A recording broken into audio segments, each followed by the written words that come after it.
Hello बच्चों, चलिए प्रश्न बढ़ते हैं। निम्नलिखित प्रश्नों 10 से 20 तक प्रत्येक में दिए गए प्रतिबंधों को संतुष्ट करते हुए दीर्घवृत्त का समीकरण ज्ञात कीजिए। दीर्घ अक्ष के अनंत बिंदु +-3,0, लघु अक्ष के अनंत बिंदु 0, +-2।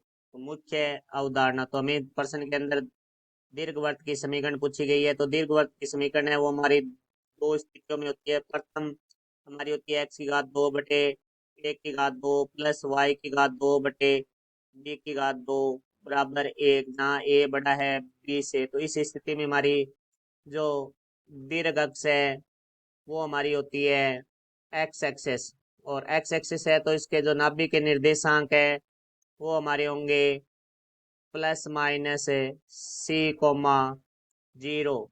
और जो हमारे शीर्ष हैं वो होते हैं +-a, 0। इसी तरह हम दूसरी स्थिति की बात करते हैं तो वो होती है y⁻²/a⁻² प्लस x⁻² बटे b⁻², बराबर 1। यहाँ a बड़ा है b से।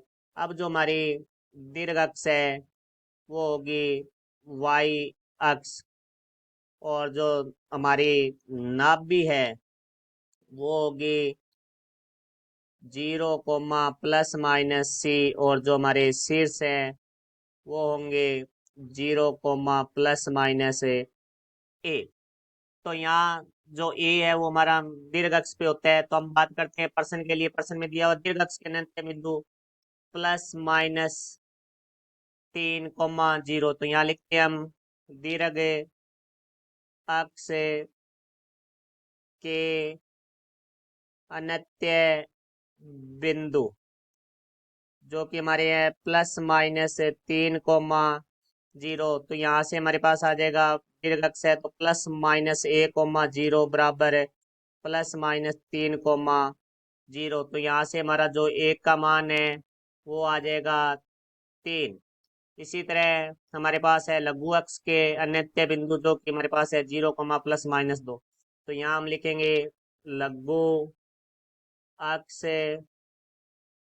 के अनंत बिंदु जो कि हमारे पास है 0, +-2 है। तो यहाँ से आ जाएगा हमारे पास 0, +-b बराबर 0, +-2। तो यहाँ से b का मान आ जाएगा हमारे पास 2। तो हम देखते हैं जो दीर्घ अक्ष है, दीर्घ अक्ष का हमारा जो y निर्देशांक है वो 0 है। इसका अर्थ हुआ कि जो हमारी दीर्घ अक्ष है वो x एक्सिस होगी।